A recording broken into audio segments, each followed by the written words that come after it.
Hello everyone, कैसे हैं आप लोग। आशा करती हूँ सभी अच्छे होंगे और दिल्ली पुलिस की तैयारी जोरों से कर रहे होंगे।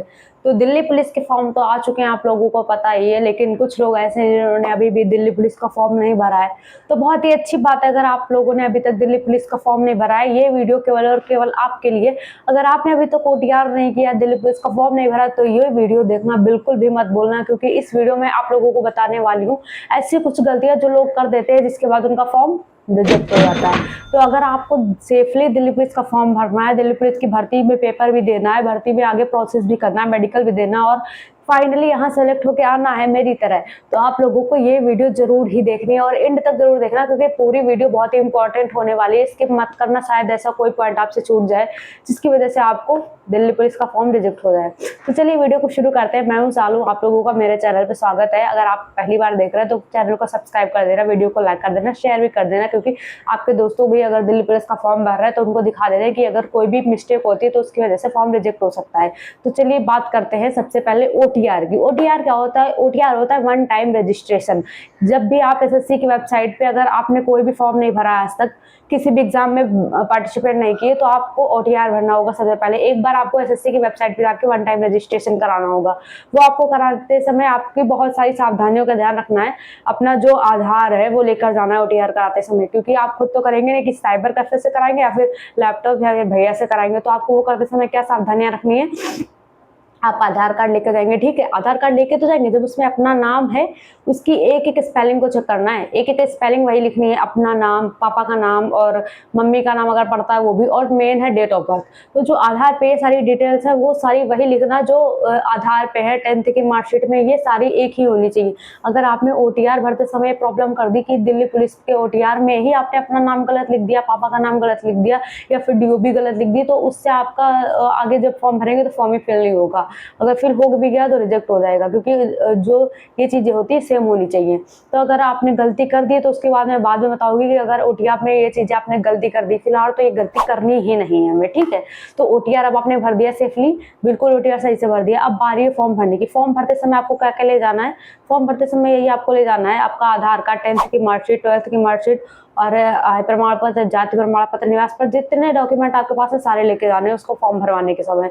तो फॉर्म भरवाते समय आपको उसके सामने बैठना है, सामने बैठ के फॉर्म भरवाना है। ये नहीं बस दे दिया भैया फॉर्म भर देना दिल्ली पुलिस का, वो भर देगा अपने मन से। उसको कौन सा पेपर देना है आपको, अपनी दिल्ली पुलिस में आप खुद सेलेक्ट होना है, ठीक है। आपकी खुद की जिम्मेदारी है फॉर्म की, उसकी कोई साइबर कैफे वाले की जिम्मेदारी नहीं है।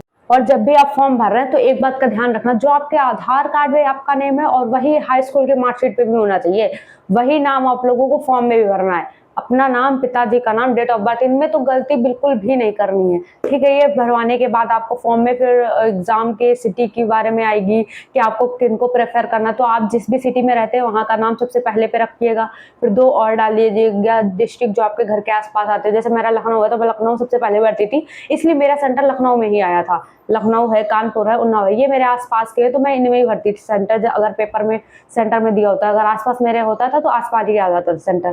तो ये आपको करना है, सेंटर भर दिए, ठीक है, जिससे कि आपका एग्जाम आपके घर के पास आ सकते हैं। वैसे भी आजकल आप लोग देख ही रहे एग्जाम का सेंटर कितनी कितनी दूर भेज देते हैं।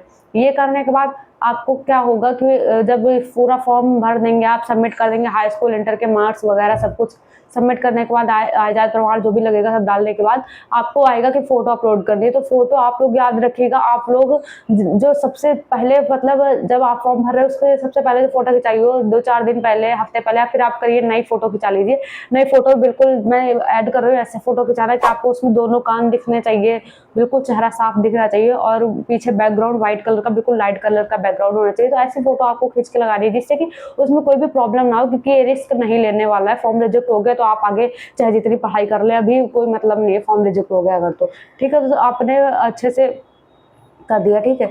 तो अब आपको क्या आएगा, सिग्नेचर करने का आएगा। सिग्नेचर अपलोड किया आता है किसी व्हाइट पेपर में साइन करके, तो बिल्कुल व्हाइट पेपर पे नीट एंड क्लीन साइन करके अपलोड करना है, ठीक है। ये 2 चीजें आप लोगों को बहुत ही ज्यादा ध्यान रखनी है। इनकी वजह से सबसे ज्यादा फॉर्म रिजेक्ट होते हैं, एक तो फोटो की वजह से, दूसरी साइन की वजह से। साइन मिसमैच हो जाता है और फोटो जो होती है, फोटो एकदम क्लियर होनी चाहिए ब्लैक व्हाइट बैकग्राउंड में, ठीक है। ये बातों को आपको ध्यान रखना है।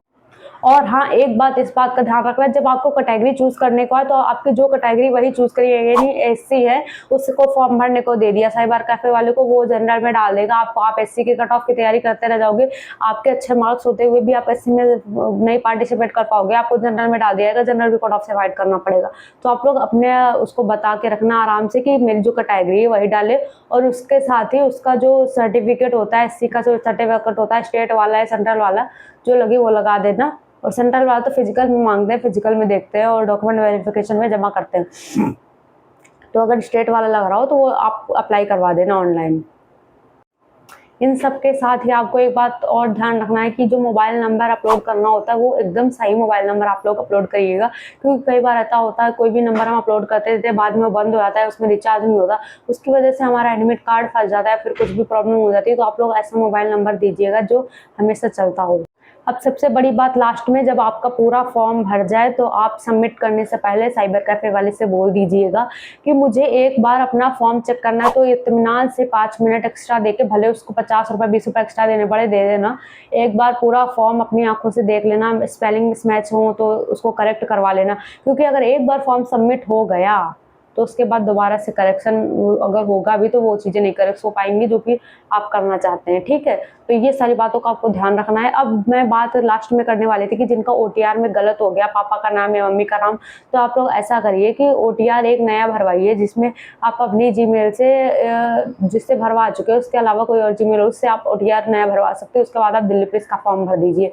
तो ये थी आज की वीडियो। अगर आप लोगों को अच्छी लगी हो, थोड़ी भी हेल्पफुल लगी हो तो वीडियो को लाइक कर देना, चैनल को सब्सक्राइब कर देना। जय हिंद, जय भारत।